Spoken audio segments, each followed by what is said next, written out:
welcome back to Lisa's Study Guides.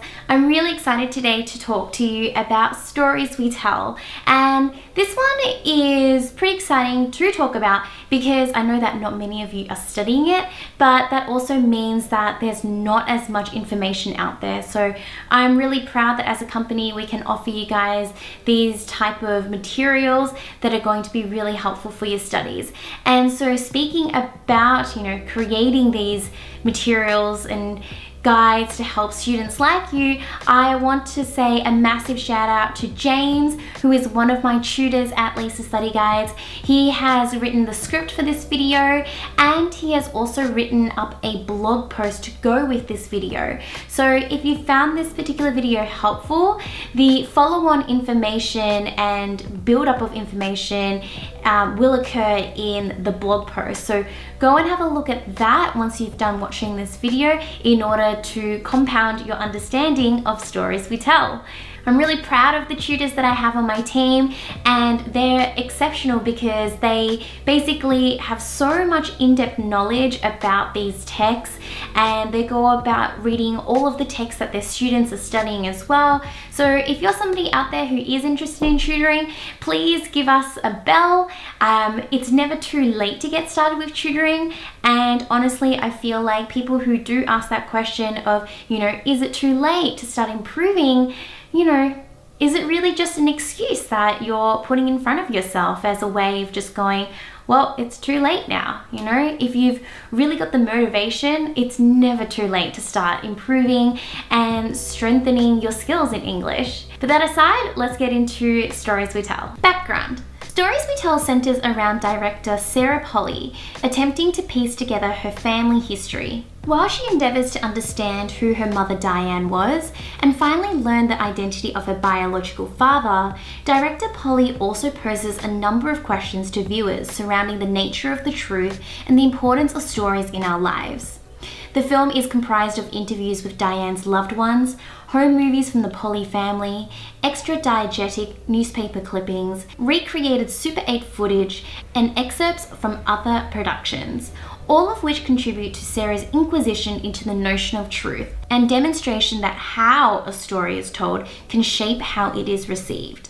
Please note that I've used Sarah when discussing Sarah Polley as a character and Polley when describing her as the director. The idea of truth and what comprises it is a constant question being answered through the documentary. Before exploring Polley's depiction of the truth, it's important that we fully understand what the truth is. One definition characterizes it as the burden of confirming with fact or reality, and with this in mind, it becomes easier to appreciate and analyze the intricacies of stories we tell. Polley creates a distinction between universal truths, which are accepted by all as fact, and subjective truths which can vary on individual interpretations. For example, Michael conflicts with the rest of the family while discussing his relationship with Sarah after Diane's passing. Mark details Michael's obsession with playing solitaire. Susie depicts the house as one of complete and utter disuse, while Joanna observed him smoking all day and perceived Sarah as just a little kid who nobody was looking after. Michael, however, has fond memories of his time spent with Sarah. He believed he was lucky to have her look after as well as himself, called their time together a great period, eventuating in him feeling closer to Sarah than any of the other children. Individual recollections of Michael's actions and demeanor during this period belong to each storyteller and form the basis for what they consider to be the truth regarding Michael and Sarah's relationship. By presenting contrasting accounts of the same event, Polley reveals her stance on the idea of truth, being that it is entirely subjective and open to interpretation, centered around the perceptions of each individual at any moment in time. It is particularly possible that Michael did smoke all day and feel a sense of increased closeness with Sarah, but due to the variability of the human memory, this is impossible to state with any certainty, illustrating the fallible nature of universal truths. Storytelling. Stories and how they are told are a constant factor during the documentary, beginning with the title Stories We Tell and concluding with Jeff's admission that he and Diane did sleep together during their days acting in Montreal. For example, Polly's use of the inclusive we signifies her interest in storytelling on a grand scale, not merely the stories she unravels on screen. As a result, one can argue that her purpose for the documentary extends far beyond the action captured on screen, and in fact involves Polly encouraging others to share their own stories, enabling them to create shape out of mess, as she has done through the presentation of her own story. By placing Jeff's confession at the conclusion of the documentary, and casting doubt on all of the discoveries she's made throughout Stories We Tell, Polly emphasizes how storytelling allows a clearer picture of the past to develop, as he had previously denied any sexual history with Diane, labeling them just as friends. As such, his admission of a relationship with her symbolizes the manner in which the truth can be refracted over time, leading to many shifts and fictions, while clouding what really happened. Therefore, Polly reveals how storytelling can provide some semblance of closure to us, in a world where the truth is ephemeral and difficult to pin down.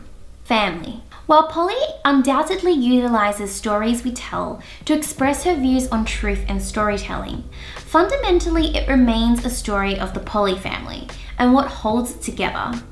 The narrative begins with the storytellers providing loving, yet somewhat conflicting recollections of Diane, as Polly seeks to understand who she was. Family members buoyantly describe her as infectious and enthusiastic, while friends paint a more mysterious picture of Diane as a woman of secrets, alluding to alleged infidelity. The closeness of the Polly family is evident throughout the discussion of Diane's first marriage, universally criticizing the outcome of the court case in which she was labeled unrepentant for allowing her desire for a career to overtop her domestic duties, resulting in Diane losing custody of John and Susie, which proved to be a major strain on Diane and the family. Despite the closeness, Mark expresses his disappointment in Diane following the confirmation of Harry being Sarah's father, detailing that she broke the rules and broke a kind of taboo when she had the affair. This is the only real example of any member of the family disapproving of Diane's past, indicating Polly's desire to demonstrate that families are not perfect and bring their own faults and shortcomings. In spite of this, the care the family shows for one another is clearly demonstrated through their interviews with Polly, highlighting to the audience that by staying close, families can better cope with the trauma of losing a loved one, and in time, be able to honor their memory by sharing their stories. Putting it all together, while having a look at the themes individually can provide you a good foundation when studying Stories We Tell, when you actually look at how they interrelate and how they interact, I feel like that's when you can really level up and explore and showcase your higher order skills. Truth, storytelling, and family are intrinsically linked. Polly's presentation of conflicting accounts and recollections of Diane's demonstrates the complexity of her family, and also showcases her stance on the inability of individuals to find universal truths. As a result of this, the importance of storytelling is highlighted as a means of providing understanding of our past, as a way for us to understand who we are. It shapes who we are, and it affects us in the present day. The next level from here would be starting to look at the context and looking at different interpretations of text. And all of this is available in the blog post, so head on over there so that you can really take your level up to that A+ standard. Thank you so much for watching, guys. If you have any questions at all, feel free to leave them down in the comment section below. Again, I want to say thanks to James for writing this, and thank you to just all of my tutors who always contribute in creating amazing content such as this video and the blog post, you know, for you guys. And I look forward to seeing you guys next week. Bye!